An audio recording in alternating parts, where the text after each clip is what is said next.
This channel will have two sides to it, suspenseful creepypastas and true creepy stories. The other side will be advice. Yes, this might seem a little bipolar, but both are things I'm interested in. If I say I don't have permission to use a thread or story off of Reddit, it is because I could not contact them. Please note I am rehashing the creepy stories for entertainment and in some cases to educate and reassure people. Therefore, I understand that the original poster may ask to have their work removed from my channel. If that is the case and you are offended, unless I am literally unable to either receive the complaint or have no access to a computer. I do hope to post 2 types of videos each day, which means 2 videos total. One for the darker, creepy stories, and the other for advice. Creepy true stories might be featured a little more than the advice since I need reader feedback for it.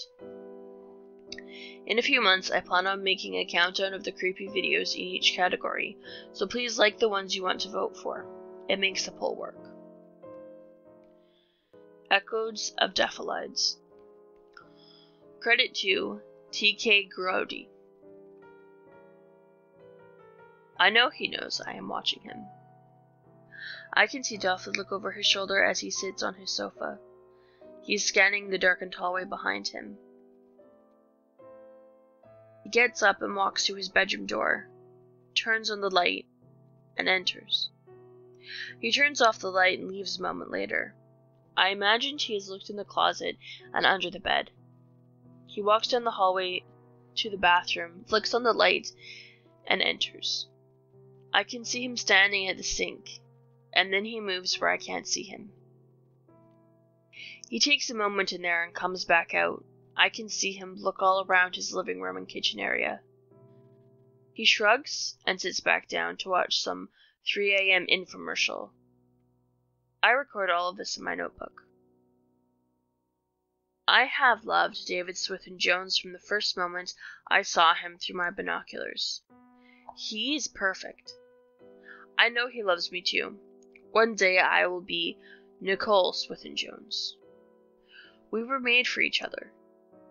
That is how he knows I am out here, waiting for him. I know everything about Daffodil, from his favorite food, Hawaiian pizza, to his work schedule, his sleep schedule, how often he showers, what he throws out as junk mail, how cute he looks sleeping in front of the TV, and where he likes to shop. I even know when his best friend's birthday is. Was. Daffodil was understandably sad when Kevin died in that horrific hit and run. I wanted to take him in my arms and never let him go. But the time wasn't right for us to meet, as Daffodil still needed to break up with his bitch girlfriend, Jennifer. Stupid name. Some good Samaritans sent him some compromising photos of her and some other guy. I watched the fight from my high-rise across the street. She looked like she was denying everything, crying and pleading. She even got down on her knees and begged. Dumb, cheating cow. My Daffodil knew what's what and threw her out. She is lucky nothing worse happened to her. Daffodil is falling asleep. I smile and whisper, I love you. I'll see you tomorrow. My darling, it will be a special day for us. I get up at 9 a.m. I watch Daffodil's phone glow, and he reaches out to grab it. He gets up, stretches, and heads to the washroom. 9:18. He leaves wearing just a towel. He looks a little thin. He goes to his room. I imagine him getting dressed.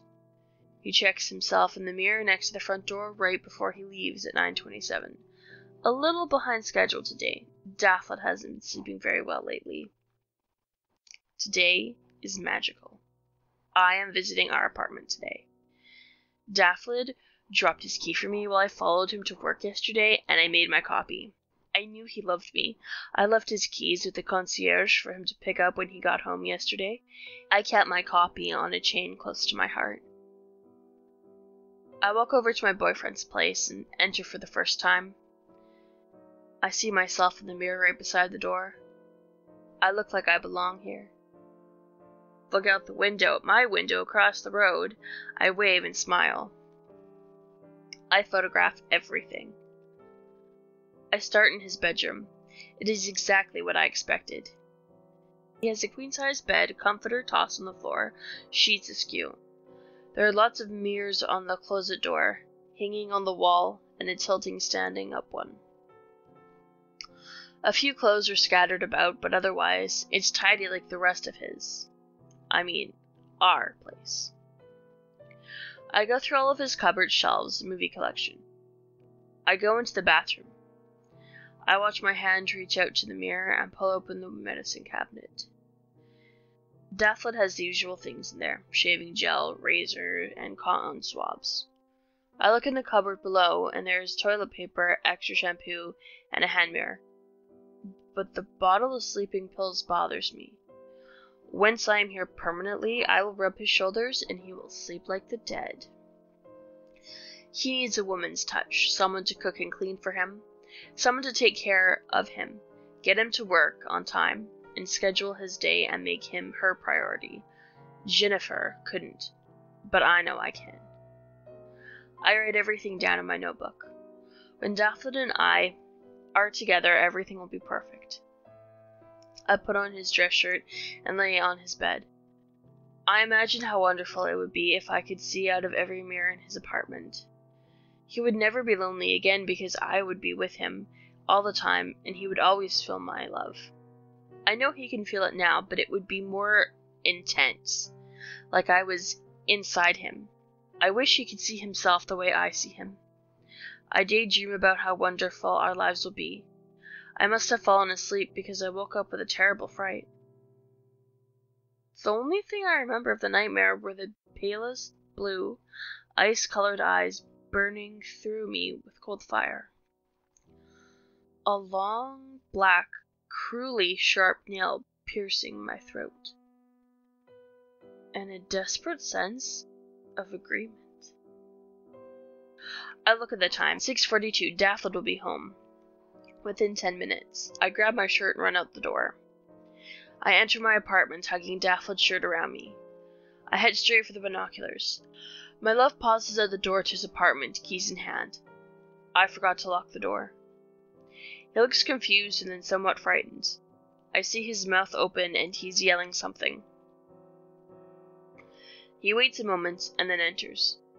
He jumps a bit at the mirror and stares intently at his reflection for a full minute before breaking his gaze. He slowly moves around his place, looking at everything. He spends a long time in the bedroom, and I become concerned that he has missed the shirt. He comes out in his shorts and heads to the bathroom. He stays at the sink for a long time. When he returns to the living room, he walks directly to his mirror and stands there motionlessly. After an eternity, he walks back to his bedroom, and is in there so long I thought that he must be sleeping, but he walks to the bathroom and turns on the light, looking in the mirror. Eventually he walks out, turns on his kitchen light, and stands before his mirror by the door, standing and staring. Eventually he walks back to his bedroom and turns on the light. He does not come out for a long time, but I am waiting and watching. He walks into the bathroom. I feel so worried for him. This is not his normal behavior. He has been home for over 4 hours and has not eaten or turned on the TV. Something awful must have happened at his office today. I wonder if I should visit there and find the person who disturbed him this much. I check the time and note Daffodil's movements. He spends 30 minutes in the doorway, and an hour and a half in the bedroom, and an hour in the bathroom. He has been moving all night. I am getting tired, and I was so worried about my boyfriend, I continue to watch him in his relentless circuit. He continues throughout the day, not eating, sleeping, or drinking. I cannot do the same. I eat, drink, and sleep. When I get up at 1, he's in the bathroom. I can see his back. After a couple of minutes, he walks to the door and stops. I focus on the reflection of his face in the mirror. I can't see it very well, but I am sure that there are serious shadows under his eyes. My Daffodil looks so tired. All through the day and night he continues his pacing. He begins to swagger as he walks through the apartment. I can see a distant sway when he is standing in the mirror. I must have fallen asleep because the sound of my binoculars falling wakes me up. I quickly grab them up and look for my love, but they won't focus. They're broken.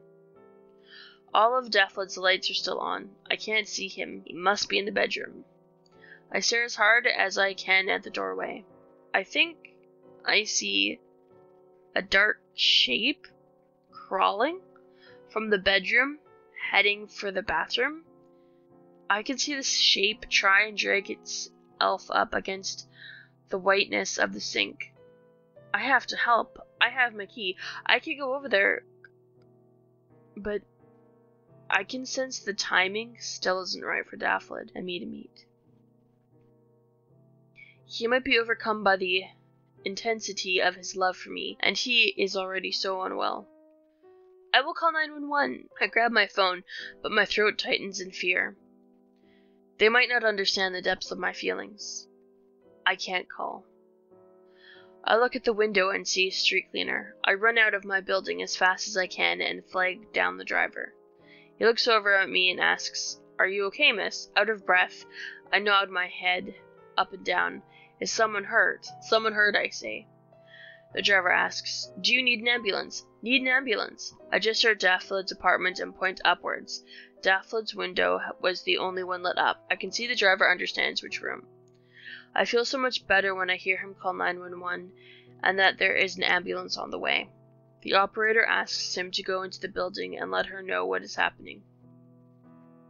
The concierge lets the driver in and escorts him to the elevator. I can see him on the phone talking while they step in.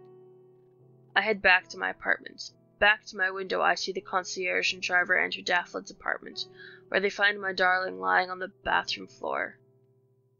I can see movement. It looks like they're doing CPR. The ambulance arrives within a few minutes, and I see the EMTs take over in the bathroom. They don't continue for long. I see them lift Daffodil's limp body onto the stretcher and cover it with a white sheet. Soundlessly, I scream. They wheel him out. They stop suddenly. I see the glitter of shattered mirror falling to the pavement split the air brilliantly in the early morning sunlight. Reflected in my window are cold, pale, laughing eyes. I know you can pick any YouTuber to watch, so I just want to thank you for picking one of my videos. Hope it didn't scare you to death.